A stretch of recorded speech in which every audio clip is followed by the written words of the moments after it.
Cultivando a palavra de Deus. Deus desafia os astrólogos. Uma aparência de sabedoria, uma falsa devoção. Olá, seja bem-vindo ao estudo das Escrituras. Esses são os textos que vamos estudar hoje, começando pelos Salmos 119. Os Salmos que estuda profundamente a palavra de Deus. Começamos ontem, hoje vamos para o segundo grupo de 8 versos. Do 19 ao 16, agora é a letra B no alfabeto hebraico. Como dissemos ontem, cada agrupamento de 8 versos vai representar um tema. Ontem começamos com Aleph, que explicou sobre a bem-aventurança daqueles que conhecem a palavra de Deus, que amam a palavra de Deus. O tema de hoje é Bet, cultivando a palavra de Deus. E o princípio trazido aqui é realmente cultivar, guardar a palavra de Deus. É neste texto que está escrito: a tua palavra guardei no meu coração para não pecar contra ti.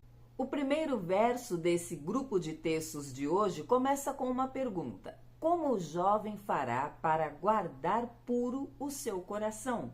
E o salmista responde: andando de acordo com os preceitos do Senhor. E então ele diz que guardará no seu coração a palavra de Deus para não pecar contra Deus. Então, a resposta para ter um coração puro é guardando a palavra de Deus, é cultivando essa palavra. Ele segue dizendo que quer todos os dias refletir sobre a palavra do Senhor. O salmista ainda fala para Deus que todos os dias ele busca o Senhor e pede: não permitas que eu me desvie de ti. E faz ainda mais um pedido: Senhor, tu és bendito, me ensina os teus decretos.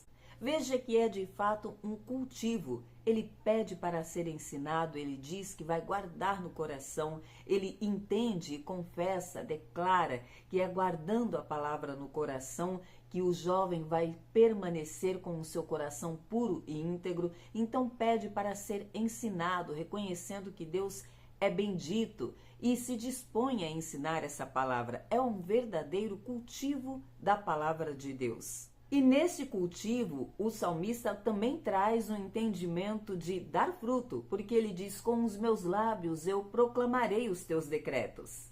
Ele pede primeiro para ser ensinado e depois diz que ele vai ensinar. Ou seja, é um cultivo, é uma plantação. Ele colhe o que planta e depois semeia. E ele encerra dizendo que vai meditar na palavra de Deus, nos preceitos do Senhor. Realmente esse cultivo é necessário meditar em todo o tempo na palavra do Senhor. Livro do profeta Isaías. Lembra que ontem falamos do rei Ciro, a profecia que Isaías trouxe sobre Ciro, o rei que seria usado para libertar, para mandar o povo de Deus de volta a Jerusalém, não apenas mandá-los de volta, mas também dar ordem, recursos, tudo para que a cidade fosse reedificada? Pois bem, no texto de hoje, Deus fala que realmente usou o rei Ciro. E de uma forma muito interessante, Isaías nos ensina que Deus usa de fato quem Ele quer. Deus deixou expresso no texto de hoje que usou Ciro, mesmo sem Ciro conhecer a Deus. Mesmo sem que o rei Ciro tivesse Deus, o Deus de Israel, como seu Deus. Ele sequer conhecia a Deus. Mas o Senhor disse que por amor do servo dele, Jacó, por amor a Israel, ele usaria Ciro, mesmo sem ele o conhecer. Deus disse: eu te chamo pelo teu nome e te dou um título de honra. Percebe? Eu te chamo pelo teu nome e te dou um título de honra, rei, provando, conforme a própria palavra do Senhor diz, que as autoridades são instituídas por Deus. Deus está dizendo no texto de hoje: eu te chamo pelo teu nome e te dou um título de honra, embora você não me conheça. É tolo o homem que acha que é ele que põe o outro no poder. É tolo aquele que está no poder que acha que ele está ali pelos seus feitos. Ele está ali porque Deus o colocou. E o Senhor continua dizendo: eu sou o Senhor e não há outro Deus além de mim. Eu te capacito para a batalha, embora não me conheças. Agora, pense comigo, se Deus capacita alguém que nem o serve, que não conhece ao Senhor, para vencer uma batalha em nome do povo de Deus, para dar vitória ao povo de Deus, quanto mais você, que foi chamado, escolhido, que serve o Senhor. Por que você teme em fazer a obra de Deus achando que não é capacitado? Quando você vai entender que a capacitação é dada por Deus, Ele chama, Ele capacita. Não seja covarde, não deixe de fazer a obra de Deus, de pregar o Evangelho por achar que não é capacitado. Você não é, é Deus quem te capacita. O Senhor segue dizendo quem Ele é, o que Ele faz, o poder dEle. E há um texto em que algumas pessoas se chocam porque o Senhor diz que Ele criou o bem, criou a luz e criou o mal, criou as trevas. E o mal ao qual o Senhor está se referindo aqui é sobre os malefícios que o próprio homem colhe. É sobre a dor, o sofrimento que o homem plantou e então colheu. Deus não cria o mal aleatoriamente só porque Ele quer o mal. O homem colhe o mal. E isso também vem de Deus. É isso que o Senhor está falando. E mostrando o seu poder, ele diz: ai daquele que luta contra o seu Criador, que discute com o seu Criador.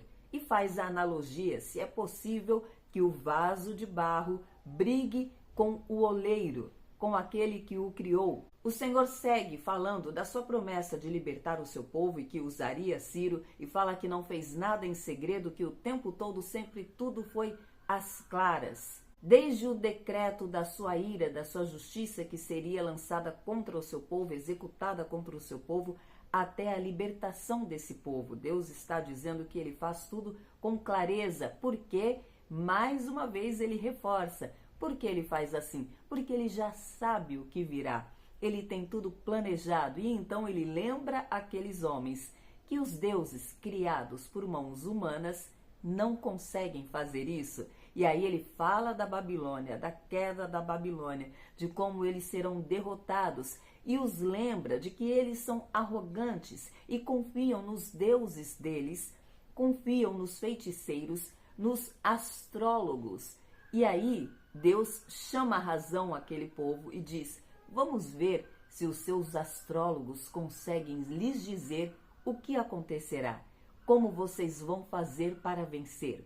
O Senhor diz que jurou por Ele mesmo e que a palavra dele jamais voltará atrás. Sobre os ídolos da Babilônia, o Senhor os confronta mais uma vez dizendo: vocês cansaram, estão cansados de esperar por esses deuses, deuses que vocês carregam para cima e para baixo, deuses feitos de fundição. Vocês se cansaram dos muitos conselhos que receberam desses deuses, dos videntes, dos feiticeiros, dos astrólogos. E é aí que Deus faz esse confronto. Pergunte a eles. Veja se os astrólogos têm a resposta.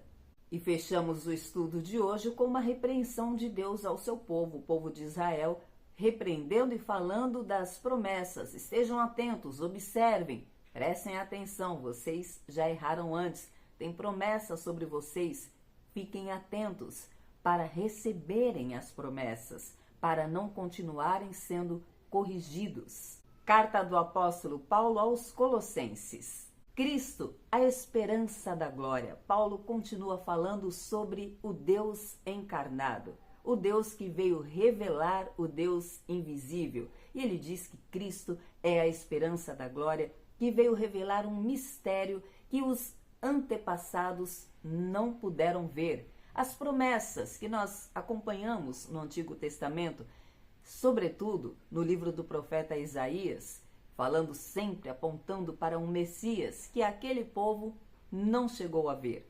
Mas agora, no tempo de Paulo, ele está falando para os irmãos de Colossenses: o mistério foi revelado.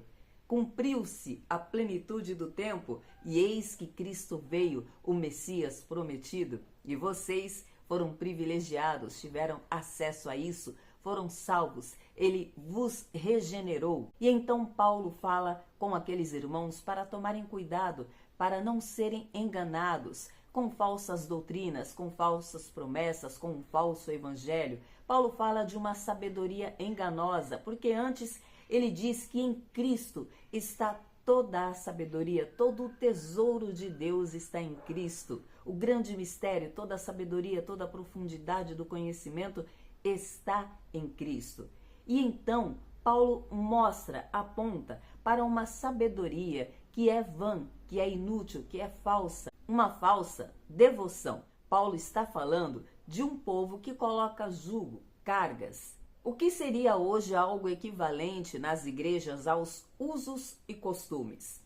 O que está na Bíblia, está na Bíblia. A lei de Deus está escrita, mas muitos homens dão o seu jeitinho e colocam o seu entendimento, e então colocam cargas e jugo sobre o povo. Paulo está orientando aos irmãos de Colossenses que estejam atentos à verdade de Cristo, que eles já foram livres, que não recebam sobre eles o peso, o jugo, que não fiquem mais presos a coisas como não deve comer isso, não deve comer aquilo, deve ser circuncidado. Mais uma vez ele reforça que esses irmãos já foram circuncidados em Cristo Jesus.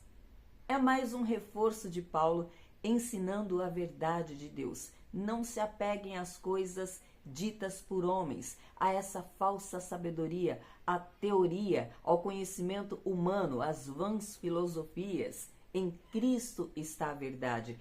Ele é a glória de Deus. Nele está toda a sabedoria. Se apegue nisso, continue unido, continue firmado no amor uns aos outros e no amor a Cristo. Paulo reforça tudo isso no texto de hoje em sua carta aos Colossenses. E nós devemos aplicar isso às nossas vidas. Eu te espero aqui amanhã para mais um vídeo do estudo das Escrituras, se Deus disser que sim. Até lá!